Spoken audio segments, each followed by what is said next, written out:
A você que acompanha a TV Canção Nova, nossa saudação. Mais uma vez estamos aqui com o programa Além da Notícia e outro tema de interesse e de grande importância para todos nós. Vamos conversar hoje sobre a alfabetização no Brasil. O último censo do IBGE, Instituto Brasileiro de Geografia e Estatística, apontou uma redução no analfabetismo em nosso país. O que isso representa? Nós trouxemos aqui alguém que é uma especialista no assunto para conversar conosco. A professora Maria José Rocha Lima. Ela fez mestrado em Educação na Universidade da Bahia, foi deputada por 2 vezes, deputada estadual também no seu estado e, além disso, ela hoje é consultora da Unesco para a Educação. Seja muito bem-vinda, professora, é um prazer recebê-la aqui. Muito obrigada, Ronaldo. É um prazer meu, né? Sou uma ouvinte, uma espectadora atenta da Canção Nova. E é um prazer muito grande, porque é uma televisão que tem prestado serviços relevantes à educação brasileira. É verdade que sem educação não há futuro?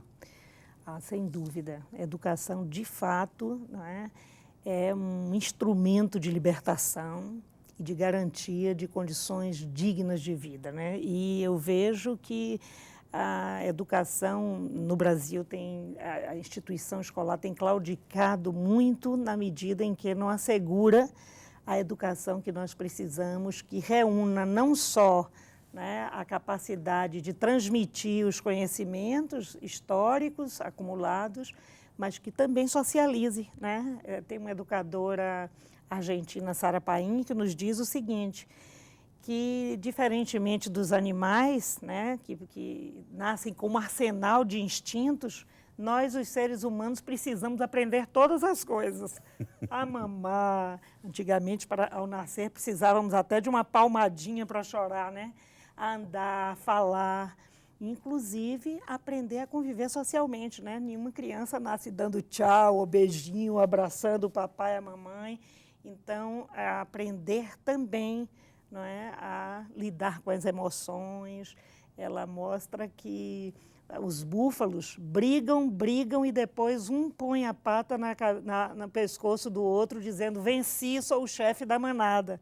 Mas entre os seres humanos não acontece isso. O ser humano precisa ser ensinado sobre essas regras de convivência social e é lamentável que o Brasil não esteja conseguindo através da escola, essa socialização, tanto que vemos aí o surgimento das gangues, a violência muito grande, tanto escolar como a violência urbana, que tem a ver, sim, com esse sofrimento dos jovens e com a não aprendizagem da convivência social na escola. Nessas poucas palavras da senhora, a gente já percebeu o universo abrangente que é a educação. Sem dúvida. Qual é a relação da educação com a alfabetização? Pois é, a alfabetização, na verdade, é onde tudo começa, né? É evidente que nós temos que examinar que a alfabetização, ou seja, o letramento, ele não tem o mesmo significado em todas as sociedades, né? Mas numa sociedade industrializada, letrada, ser analfabeto é uma condição para o exercício pleno da cidadania. E aí, como é onde tudo começa, nós precisamos, de fato, superar os problemas históricos, né, brasileiros de não alfabetizar na escola, o que parece uma surpresa, parece que surpreende as pessoas. Mas, Ronaldo, desde a década de 40, o Brasil não consegue ultrapassar 50% de alfabetização das crianças na primeira série. Ou seja, apenas 50% das crianças se alfabetizam na primeira série. Ora, um dado de 1963 é revelador, né? Só uma coisa, que perda significa esse apenas 50% ser alfabetizado ou não na primeira série? Pois não ser alfabetizado significava na década de 40, 60, quando nós temos dados, inclusive, do Ministério da Educação, por exemplo, que em 63, de 1.000 crianças que entraram, em 64, só 443 tinham sido alfabetizados. Eu estou dizendo isso porque esses dados vão sendo atualizados. Na década de 70, outra vez nós atualizamos e o resultado é o mesmo, 50% outra vez não se alfabetiza. Na década de 80 também, e agora já no século XXI o fenômeno se repete, só que agora, ao invés deles serem reprovados apenas como era antes, porque quem não se alfabetizava na primeira série não seguia para a segunda série. Essa é a torneira de onde jorram os analfabetos que temos hoje no Brasil, os 14 milhões e os 36 milhões que só conseguiram alcançar até a quarta série. Mas veja, você pergunta qual é a consequência. Ora, quem não se alfabetiza sofre muito, porque numa sociedade letrada, uma pessoa que não se alfabetiza, ela não está respondendo à expectativa social, porque o esperado pela sociedade é que uma criança se alfabetize ao ingressar na primeira série. Quando isso não se realiza... E nós estamos falando de uma criança entre 5 e 6 anos, não é isso?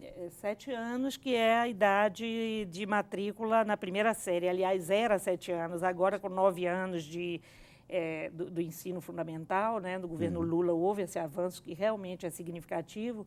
As crianças agora podem se matricular a partir dos 6 anos de idade. Né? Para a mãe e para o pai que está nos vendo agora, isso significa que a primeira série já é para o filho dele sair lendo e escrevendo. Sair alfabetizado, embora o governo haja um dilema muito grande, que é definir que uma criança até 8 anos esteja alfabetizada, e assim é que está sendo definido, inclusive no PNE ainda há uma grande discussão sobre isso, mas quando a criança não atende a essa expectativa de se alfabetizar na primeira série, ela sofre muito.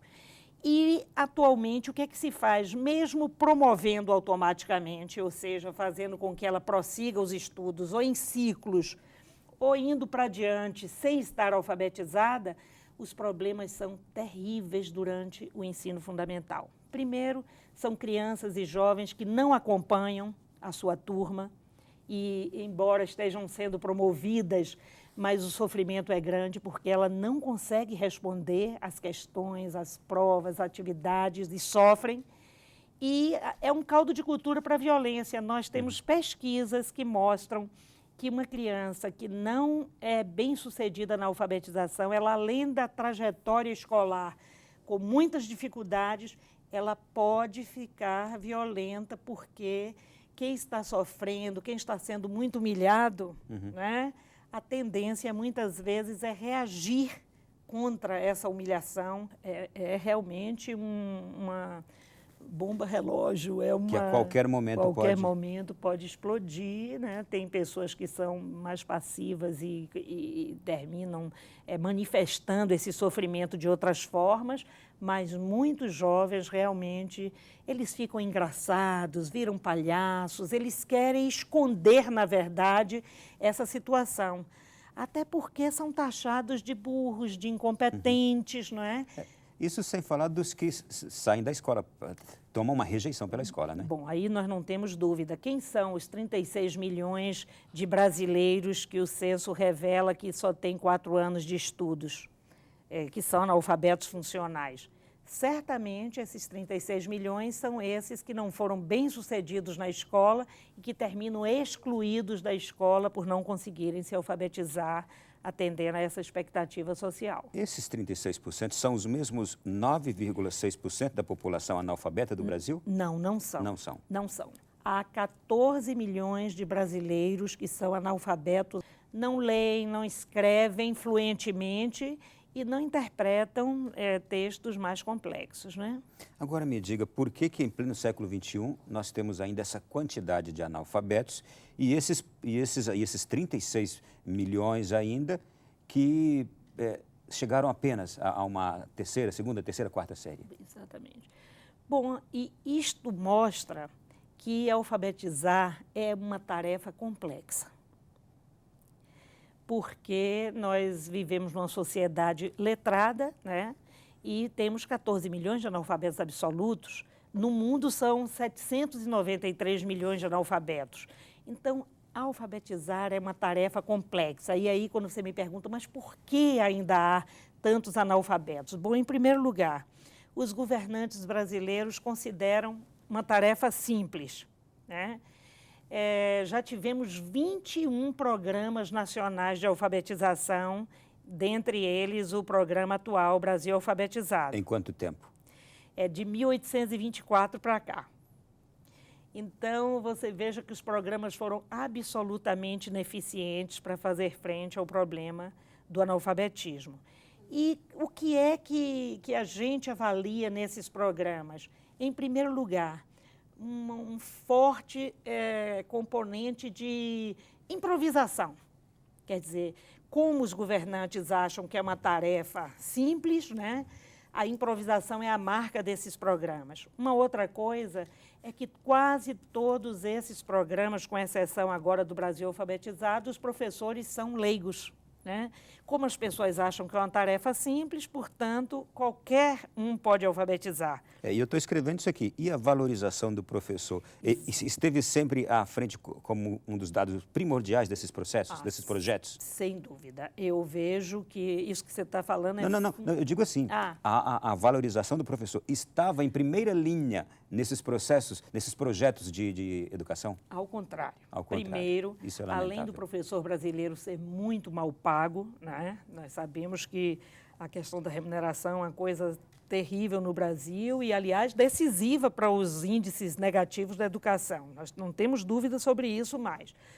No caso da alfabetização, ainda é mais grave, porque mesmo quando os professores são titulados nos programas de alfabetização, são os piores remunerados.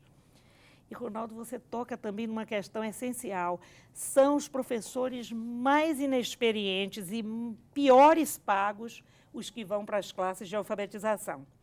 Eu mesma tenho uma experiência pessoal. Quando eu ingressei na rede pública há muitos anos, a primeira coisa que a diretora fez foi me entregar uma classe de alfabetização. E eu nunca me esqueci que ela disse assim: minha filha, você é jovem, está chegando e vai pegar uma classe de alfabetização, porque essa professora aqui já ralou muito. Imagine o que é entregar a classe mais exigente para uma professora inexperiente. Para uma professora inexperiente. E eu pensava que isso tinha sido superado, mas nos últimos anos, avaliando os programas de alfabetização, eu venho descobrindo que, de fato, são os professores mais inexperientes e os piores pagos os que vão para as classes de alfabetização no Brasil. A senhora acha que deveria ser diferente? A remuneração de um professor de alfabetização deveria ser, deveria ter que paralelo com um professor, por exemplo, universitário? Não, olha, hoje nós estamos numa luta no Brasil para definir um piso salarial, aliás, já aprovado pelo governo Lula, né? Primeira vez na história nós temos um piso salarial nacional, mas ainda não atendido, governos relutando em pagar, não é? E vejo que o professor alfabetizador ele tem que ter direito a este piso salarial, né? E vejo mais, eu acho que nós temos que implementar programas nos quais os professores sejam, inclusive, premiados pelo número de alunos alfabetizados. Quer dizer, além de ter o seu salário básico pago, ele deve também ser incentivado, estimulado por alfabetizar 100% dos seus alunos. Porque em alfabetização, para mim, 100% é um dever, né? Já que entendemos que ninguém pode sobreviver dignamente, não pode exercer plenamente a cidadania sem estar alfabetizado, portanto, todos os nossos investimentos têm que ser no sentido de que todos aprendam numa classe de alfabetização. Não há nada que impeça que alguém se alfabetize, né? A ciência já avançou suficientemente para garantir que todos possam aprender e ser alfabetizados. A senhora é uma educadora que tem prestado vários serviços. Estou vendo aqui uma ficha enorme. Dentre os vários serviços que a senhora já realizou, eu observo aqui em 2007, a convite do governo de Angola, a senhora elaborou um programa nacional Angola Bem Alfabetizada. Exatamente. O que a senhora colocou nesse programa? Pois é, foi muito gratificante escrever um programa para um país como Angola, né? Um país irmão. Aliás, o Brasil foi o primeiro país a reconhecer a independência de Angola. Eles nos chamam muito carinhosamente de brazucas e tem índices de analfabetismo alarmantes, em virtude da guerra anticolonial, depois guerra civil, e foi muito importante elaborar o programa. O que é que eu botei no programa, né? tudo que eu proponho no Brasil hoje, né, que é, em primeiro lugar, professores capacitados.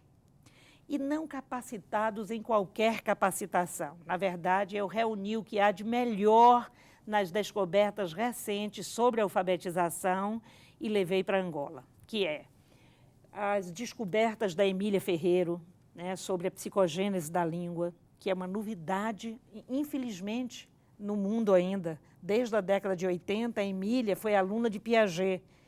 E ela descobriu, assim como Piaget estudou os estágios do desenvolvimento, né, das crianças, e Piaget que nos contempla com todas essas informações, quando uma criança deve andar, quando deve falar, pois a Emília descobriu os estágios da alfabetização, da psicogênese da língua escrita.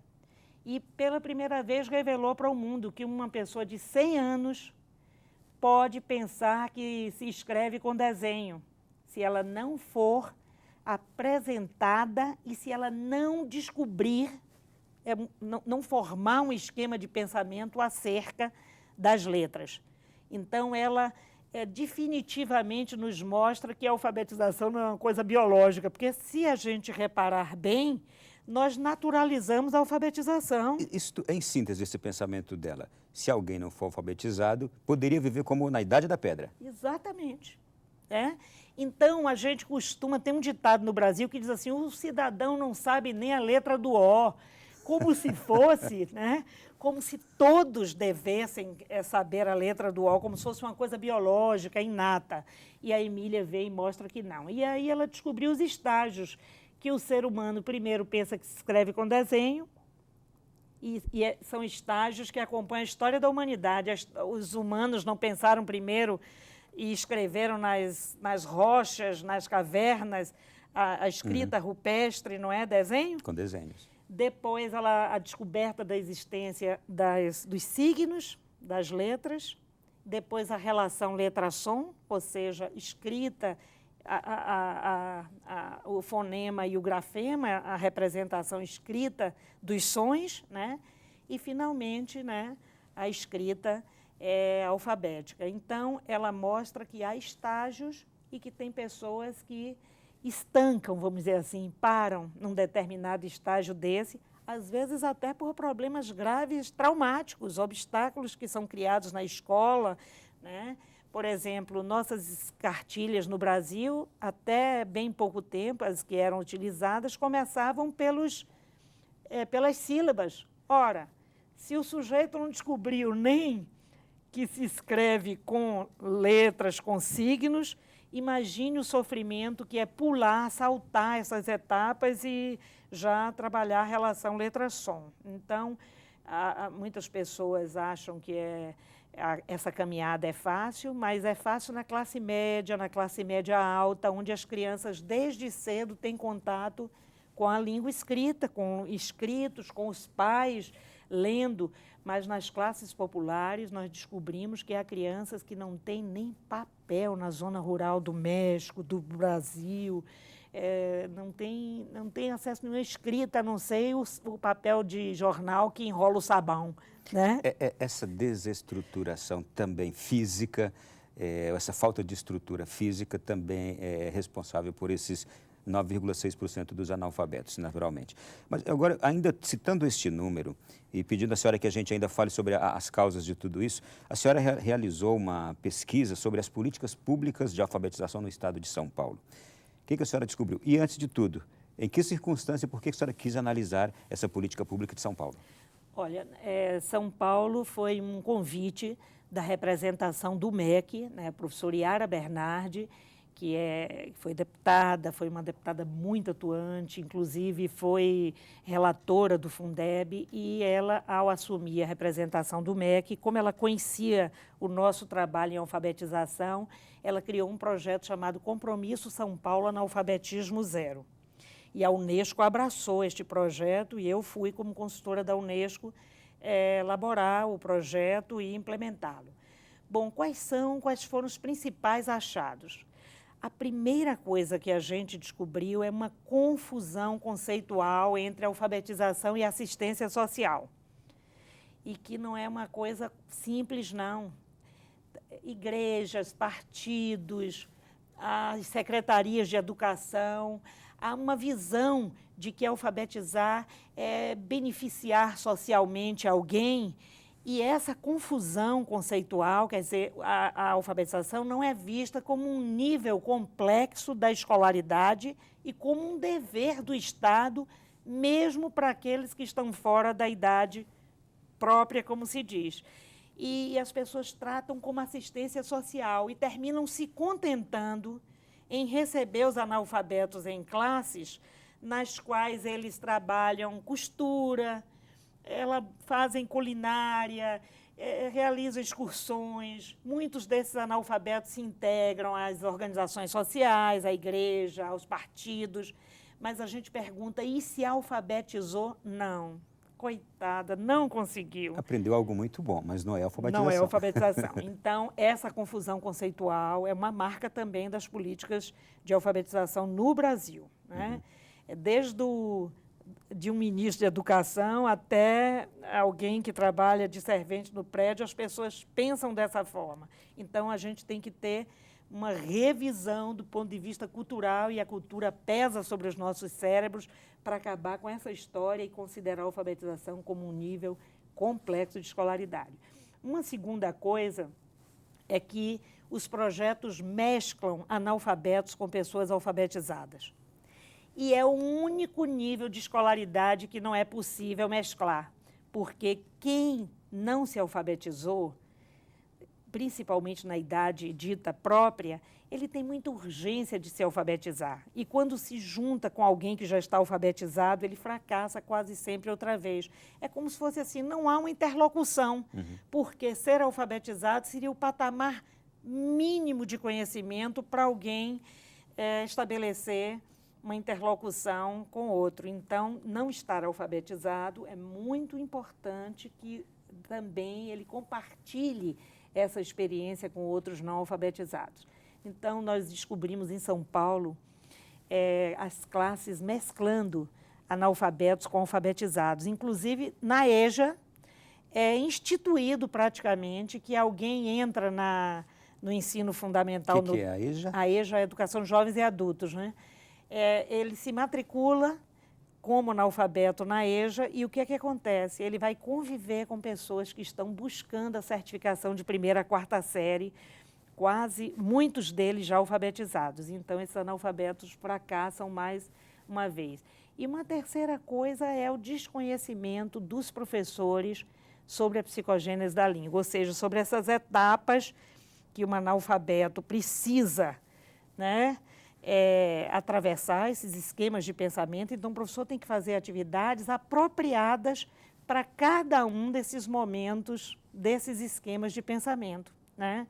De uma criança ou de um adulto. E o que acontece? Os professores, embora conheçam teoricamente, eles não sabem aplicar na prática. Os professores não sabem avaliar se um aluno está ou não alfabetizado, por exemplo, né? Porque também no Brasil qualquer um pode avaliar se um sujeito é ou não alfabetizado. O juiz eleitoral foi quem fez o teste no deputado Tiririca, por exemplo. Eu prestei muita atenção a isso, porque eu vejo assim, puxa, para avaliar se alguém é ou não alfabetizado, isso exigiria um especialista que saiba. Ele pensa que escreve com desenho, ele já conhece as letras, ele relaciona a letra-som, ele escreve. Às vezes a pessoa escreve, mas não lê, às vezes lê e não escreve. São dois processos, inclusive, diferentes, que a gente só descobriu isso também há pouco tempo. Que alguém pode ler e não escrever. As pessoas achavam que era uma doença. Ele parece que é uma doença mental, um problema, né?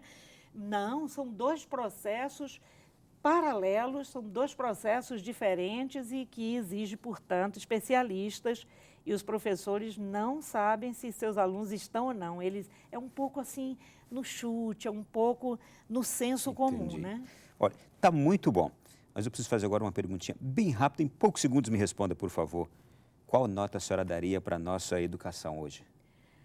Nossa, avançou um bocado. Isso eu tenho que dizer, o Fundeb, a garantia da educação infantil, o ensino médio. mas eu acho que ainda eu daria a nota do IDEB, dos IDEBs, que é cerca de 3,7, 4, né? Não passaria disso, quando, na verdade, para o IDEB a gente precisaria de 6, né?